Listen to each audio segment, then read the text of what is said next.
আজকে আমি রান্না করব ইলিশ মাছের মাথা দিয়ে কচুর শাক। তার জন্য আগের থেকে আমি কচুর শাকটাকে ভালো করে লবণ দিয়ে সেদ্ধ করে নিলাম।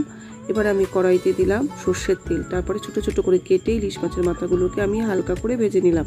তারপরে ওই কড়াইতে আরও কিছুটা তেল দিলাম, দিয়ে সাদা জিরে, তেজপাতা আর শুকনো লঙ্কা ফোড়নে দিলাম, দিয়ে সেদ্ধ করা কচুটা আমি দিয়ে দিলাম। আগের থেকে জল ঝরিয়ে রেখেছিলাম। এবার দিয়ে দেবো পরিমাণ মতন লবণ আর হলুদ, দিয়ে এবার আমি ভালো করে নাড়তে থাকবো। আর এইভাবেই নাড়তে নাড়তে কচুর শাক থেকে যে জলগুলো বেরোচ্ছে সেই জলগুলো শুকিয়ে যাবে। আর তারপরে আমি দিয়ে দেবো এর মধ্যে কাঁচা লঙ্কা, সামান্য মিষ্টি, আর দিয়ে দেবো ভেজে রাখা ইলিশ মাছের মাথাগুলো। আগের থেকে যদি মাথাগুলো দিয়ে দিই তাহলে কচুর শাকটার মধ্যে পুরো কাটা কাটা ভর্তি হয়ে যাবে, আর তখন খেতেও খুব অসুবিধা হয়।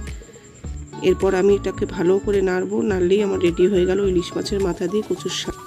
তাহলে বন্ধুরা, আমার এই রেসিপিটা কেমন লাগলো অবশ্যই জানাবেন। যদি ভালো লাগে তবে লাইক, কমেন্ট এবং